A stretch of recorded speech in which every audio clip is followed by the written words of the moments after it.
Ce programme vous est présenté en partenariat avec la Mutuelle Saint-Martin, la santé partagée.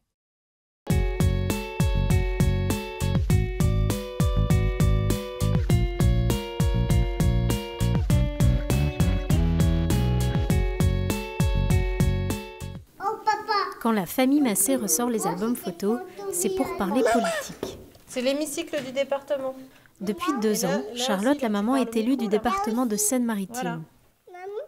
Tu avais été dans le bureau du président. Ah oui. Oui. Il y avait quoi dans le bureau du président? Président de la région, maman. Non, du département. Maman. Et son engagement politique est intégré à la vie de famille. Pour faire une carte électorale, je vais jouer au bureau de vote, aux élections présidentielles. Le samedi matin, c'est jour de marché. Un moment convivial et nécessaire à la famille, autant qu'au mandat politique de Charlotte. Ça permet de prendre la température, la vie des gens, savoir comment ils vont. Parce que pour être un bon élu, il faut savoir comment ça se passe sur le terrain. Il y en a avoir 12 de scrutin. Ah là, il y a 12 places, oui. À chaque stand, Charlotte est arrêtée. Ces échanges avec les habitants deviennent une occasion pour ses enfants de découvrir son engagement politique. On transmet surtout l'attention aux autres, le fait de s'intéresser à l'ensemble des gens qui constituent notre société. Voilà, le marché, c'est quand même un endroit où il y a tout type de population, toutes les personnes du coin, etc. Madame c'est pour moi de mère. Elle habite rue du Couvent. Rue du Couvent. Moi, je te vois des fois à la messe, mon petit bonhomme. Voilà.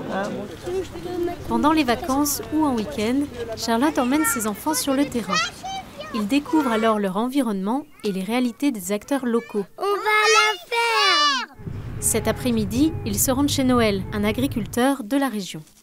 Donc on va visiter et puis écouter un peu toutes les problématiques des éleveurs aujourd'hui. En partageant son engagement politique avec sa famille, Charlotte éveille ses enfants aux enjeux de la société. T'es d'où là, Jacques? Regarde là, cette partie-là. Le premier objectif, c'est d'en faire des citoyens un peu avertis, avisés, qui comprennent l'environnement dans lequel ils se trouvent. Et puis après, l'engagement politique, il peut avoir tellement de formes différentes qu'on verra bien. Je suis assez fière là, de voir Luc qui prend les outils, là, qui donne à manger, qui racle. Je trouve ça très chouette. Il me semble que ce qui peut toucher des enfants dans l'engagement de leurs parents, c'est de voir la fécondité que l'appartenance chrétienne peut donner à une existence. On n'est pas en train de mener sa petite vie à soi, mais on cherche à se mettre de diverses manières au service des autres.